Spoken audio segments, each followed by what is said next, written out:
1998 का साल रहा होगा।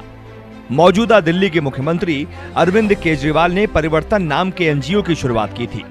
गरीबों के उत्थान और भ्रष्टाचार से लड़ने के लिए केजरीवाल ने यह एनजीओ बनाया था। 26 साल का एक टीवी पत्रकार इस पर न्यूज करता है। अगले दिन अरविंद केजरीवाल उस पत्रकार के घर पहुंचते हैं।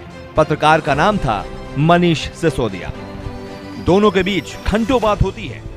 इस घटना के 7 साल बाद मनीष सिसोदिया पत्रकारिता छोड़कर एक्टिविज्म का रास्ता अपनाते हैं और उनके साथी थे अरविंद केजरीवाल। यहीं से शुरू होती है दोनों की दोस्ती, समझ और तालमेल ऐसा कि दोनों आज भी साथ हैं। केजरीवाल के कई साथी साथ छोड़ गए, कोई रह गया तो वो है मनीष सिसोदिया। अमिताभ बच्चन और दिलीप कुमार को पसंद करने वाले सिसोदिया की अहमियत इस बात से समझी जा सकती है कि दिल्ली सरकार के अहम मंत्रालय उन्हीं के पास हैं। कहने को तो वो उप मुख्यमंत्री हैं, लेकिन पोर्टफोलियो ऐसा है कि कोई भी कह दे दिल्ली सरकार का आधा काम तो सिसोदिया ही निपटाते हैं। Education, higher education, technical education, finance, planning, excise, GST, vigilance, tourism, land building, art culture और लैंग्वेज, ये सारे विभाग सिसोदिया ही संभालते हैं। ये प्रोफाइल देखकर तो ये भी कहा जाता है कि सिसोदिया ही सरकार संभालते हैं। दिल्ली के सियासी गलियारों में तो यहाँ तक कहा जाता है कि अरविंद केजरीवाल कोई भी नीतिगत फैसला नहीं लेते। यहाँ तक कि अफसर पहले मनीष सिसोदिया को ब्रीफिंग देते हैं, इसके बाद ही मुख्यमंत्री के पास किसी भी कामकाज का ब्यौरा जाता है। दिल्ली के जिस एजुकेशन सिस्टम की तारीफ पूरी दुनिया कर रही है, उसके पीछे मनीष सिसोदिया का ही दिमाग है। क्यों मैं ये बात कर रहा हूं? मेरे को कोई शौक नहीं है पढ़ाने का। मैंने कहा मैं तो एजुकेशनिस्ट नहीं हूं और मेरा एजुकेशन प्रोफेशन भी नहीं था। मैं तो संयोग से इस फील्ड में आ गया और आज मैं यहां खड़ा हुआ हूं। क्यों मैं कर रहा हूं इसकी बात? क्यों एज ए लीडर मेरी जरूरत महसूस हो रही है मुझको कि हमें एजुकेशन के कंटेंट पे क्लासरूम को एक आंदोलन में बदलने की जरूरत है साथियों। दिल्ली का मंडी हाउस और मंडी हाउस में स्थित भारतीय विद्या भवन, यहाँ पत्रकारिता की पढ़ाई होती है। 1993 में सिसोदिया ने यहाँ से जनसंचार में डिप्लोमा किया था। 1996 में उन्होंने ऑल इंडिया रेडियो के लिए 0 आवर प्रोग्राम होस्ट किया था। 1997 से 2005 तक एक टीवी चैनल में प्रोड्यूसर के तौर पर काम किया। कबीर नाम की खुद की एनजीओ बनाई और फिर जुड़ गए अरविंद केजरीवाल के परिवर्तन के साथ। पत्रकारिता से एक्टिविज्म में आए मनीष सिसोदिया उन 9 लोगों में भी शामिल थे जिन्हें अरुणा रॉय ने सूचना का अधिकार अधिनियम का मसौदा तैयार करने के लिए चुना था। 2006 में सिसोदिया ने केजरीवाल और अभिनंदन सेखरी के साथ मिलकर पब्लिक कॉज रिसर्च फाउंडेशन की स्थापना की। 2011 में जन लोकपाल बिल के लिए अन्ना के साथ आंदोलन किया और 2012 में चल निकले राजनीतिक सफर पर।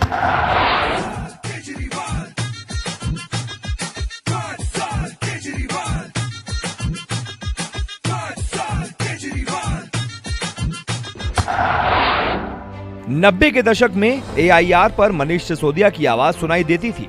वो अपना शो 0 आवर होस्ट किया करते थे।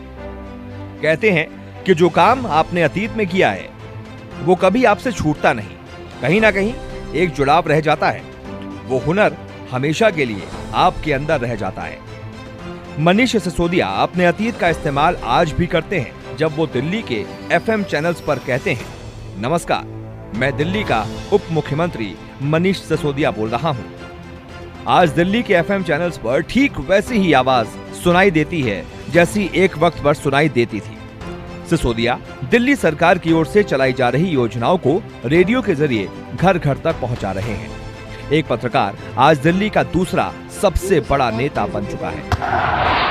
1500 साल पहले आर्यभट्ट ने कहा था शून्य है। शून्य की खोज की उसने किया और हमने 1500 साल क्या किया? हमने 1500 साल गाना गाया। जब जीरो दिया मेरे भारत ने दुनिया को तब गिनती आई। हमने गाना गाया और उसी शून्य का 1500 साल पहले जिस हिंदुस्तान ने शून्य का आविष्कार किया, उसी शून्य का इस्तेमाल अमेरिका और यूरोप के साइंटिस्ट ने करके पूरा साइबर वर्ल्ड उस शून्य में खड़ा कर दिया। हम गाना गाते रह गए, जब जीरो दिया मेरे भारत ने दुनिया को तब गिनती आई। सदन में बीजेपी को जवाब देना हो या सरकार का बचाव करना हो, फ्रंट पर हमेशा सिसोदिया ही रहते हैं। सही मायनों में वो केजरीवाल के सारथी हैं। महाभारत में लड़ाई अर्जुन ने लड़ी थी, लेकिन कृष्ण की भूमिका क्या थी ये बताने की जरूरत नहीं है। मनीष सिसोदिया केजरीवाल के लिए उसी कृष्ण की भूमिका निभा रहे हैं।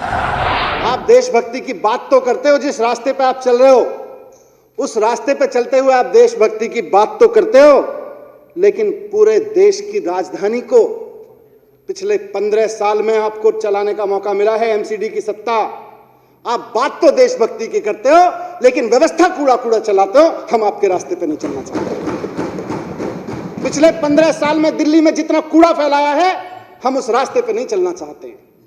हमको दिल्ली की जनता ने जिस काम को करने के मौका लिया है, हम उसमें ईमानदारी से काम करना चाहते हैं और कुछ करके दिखाना चाहते हैं। ये हमारी देशभक्ति, हम कूड़ा फैलाने की देशभक्ति नहीं चाहते।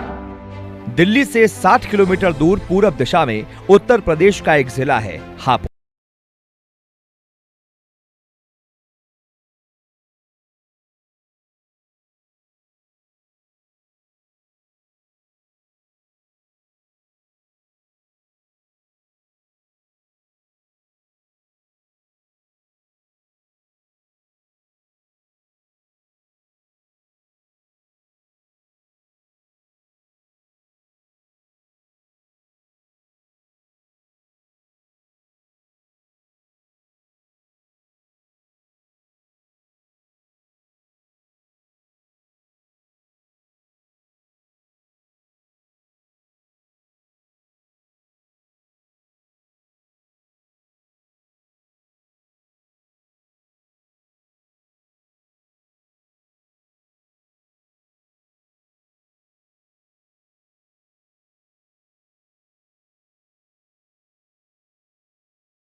कितने ही बिजी हों, इस मौके पर अपने गांव जरूर जाते हैं।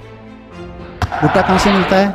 फॉर्चुनेटली मैं दिल्ली से 50 किलोमीटर दूर मेरा गांव है, जहां मेरे परिवार के खेत हैं, वहां पे भुट्टा भी होता है। उसको ये पता था भुट्टा तो गांव से मिलता है। हर दिन सुबह 5 बजे उठकर मेडिटेशन करने वाले सिसोदिया शांत स्वभाव के माने जाते हैं। कभी भी पार्टी कार्यकर्ताओं के बीच या फिर सदन में उन्हें आक्रामक होते हुए नहीं देखा गया।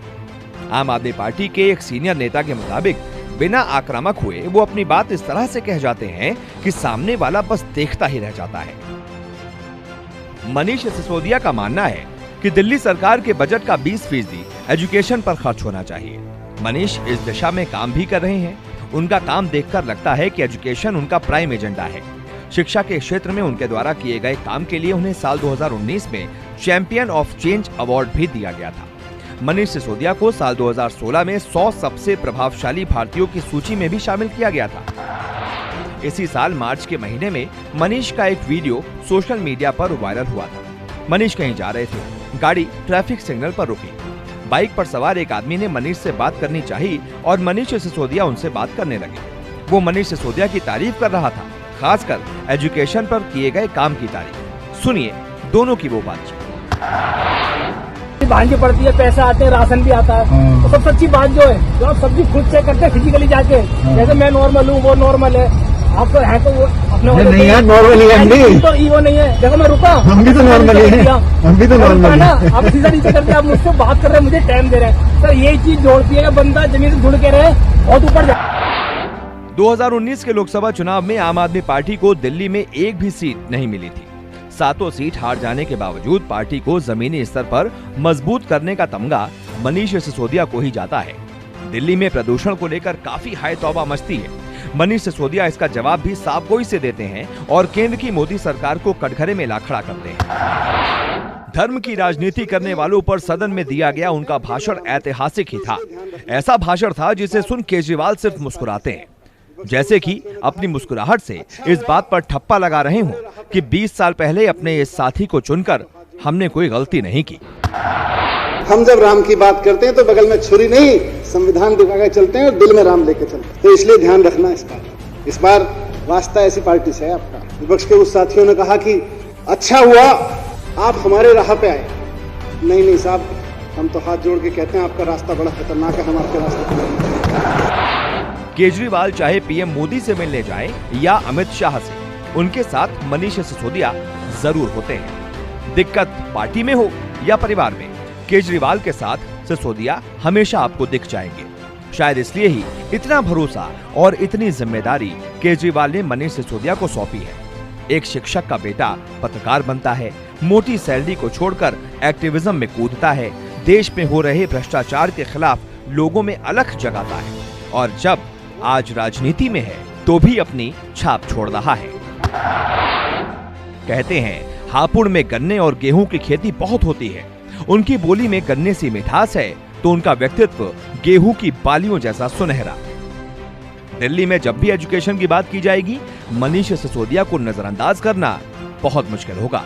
केजरीवाल के सारथी के रूप में लोग उन्हें याद करते हैं, लेकिन यकीन मानिए समय के साथ उन्हें याद करने का तरीका भी बदल जाएगा। प्रधानमंत्री जी के स्वभाव में झगड़ना हो गया है। हर सिख से झगड़ना चाहते हैं, राशन की स्कीम पर झगड़ना चाहते हैं। क्यों झगड़ना चाहते हैं राशन की स्कीम पर? देश के प्रधानमंत्री को अगर किसी गरीब आदमी के घर राशन पहुंच सकता है जबकि बाजू वाले के घर पिज्जा पहुंच रहा है उसी में, तो राशन पहुंचने में क्या दिक्कत है? नमस्कार, मैं हूं मानक गुप्ता। अगर आपको हमारा ये वीडियो पसंद आया हो तो इसे लाइक और शेयर जरूर करें और हाँ, हमें सब्सक्राइब और फॉलो करना ना भूलें ताकि आप देश और दुनिया की कोई खबर मिस ना करें। तो जुड़े रहिए हमारे साथ और देखते रहिए न्यूज़ 24।